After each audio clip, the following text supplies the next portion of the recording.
Ladies and gentlemen, welcome back to the channel. In today's video, we're going to give the RK68 a little upgrade. Now, in case you've never seen this board before, it's a 65%, which means it has arrow keys, a couple of macro keys as well, hot swappable keyboard, and as you can see, I went with the RK red switches. Now, just in case anyone cares about what's in the box, first up, this thing, a ruler of some sort. The manual, probably handy to keep this around for a little bit.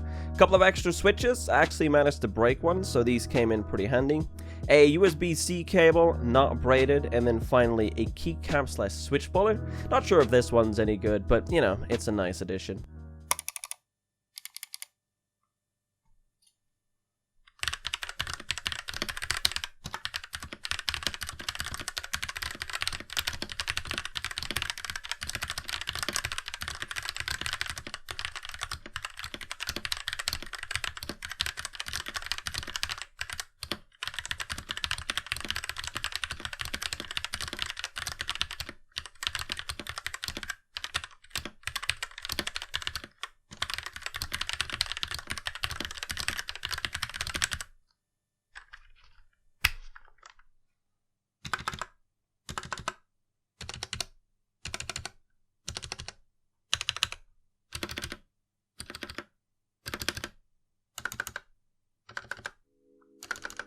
With that out of the way, it's time to get to work. First thing on the list, the stabilizers.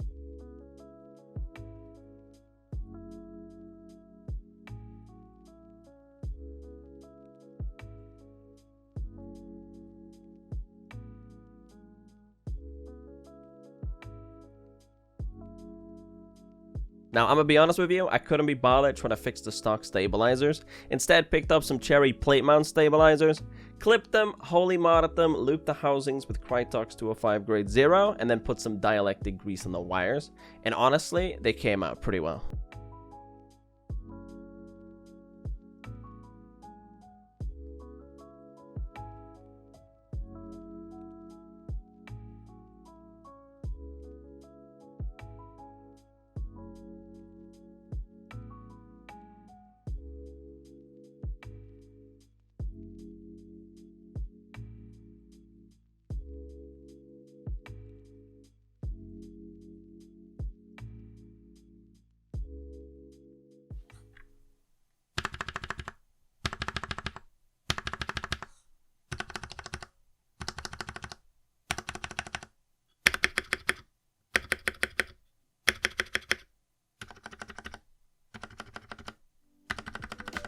Next up, I took off all the keycaps.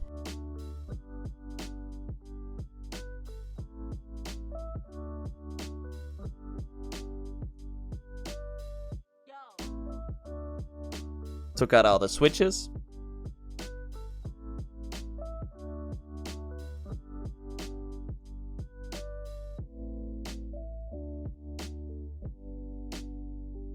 And then finally, I was able to screw open the case.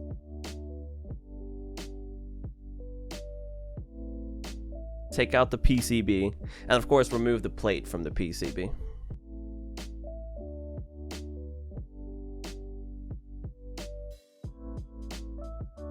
Now, as far as case mods go, I first off put a layer of Noiko 80mm sound deadener at the bottom. Topped it off with a layer of EVA foam. This stuff's really thin, I want to say about 2mm or so. And then I put two thin layers of PE foam at the bottom, just because there wasn't enough room for the Noiko sound deadener, the EVA foam. I wanted to make sure there was something there. And then finally, I took my cheap-ass file set, which I got off Amazon for like £5, and made the USB cutout a little bit larger for the O-ring mod. Now, just in case anyone doesn't know what the O-ring mod is, it's pretty straightforward. You basically put O-rings between the screw and the plates, and O-rings between the standoffs and the PCB. It's supposed to make the overall typing feel a little less stiff, supposed to change the sound profile a little bit. I mean, I don't know to what extent it helps out with these cheapo boards, but I figured it was worth a try. Anyway, the O-rings in the case between the standoffs and the PCB are 4mm by 1mm by 1.5, and the other O-rings are 3mm by 1mm by 1mm. Next up, the PE foam mod. Now, I know a lot of you are going to judge me for this, but yes, I use a Pritt stick to keep the PE foam in place. I don't know if it's bad for the PCB, it probably is. It just makes it a lot easier to cut out holes for the stabilizers, so that's why I do it. Anyway, after putting the plate back on, remember to poke some holes into the PE foam for the switches. And just a quick heads up, when putting in the switches, a lot of pins will bend. Just straighten them out, they'll be fine.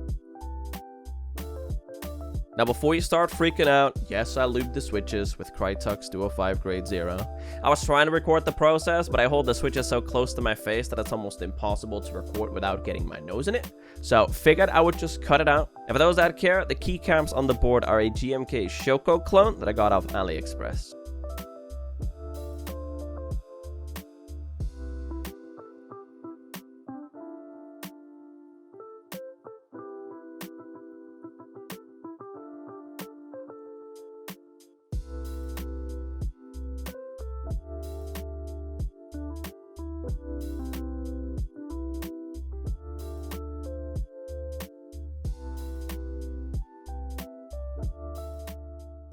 And that's it. Now before we get into the sound test, first up, do me a quick favor, alright? Drop a like in the video, subscribe if you're new, maybe join the Discord server, link down below. And without further ado, let's listen to this thing, shall we?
Now, it's been a while since I've said this. Thanks for watching, as always. And in all, feedback's appreciated.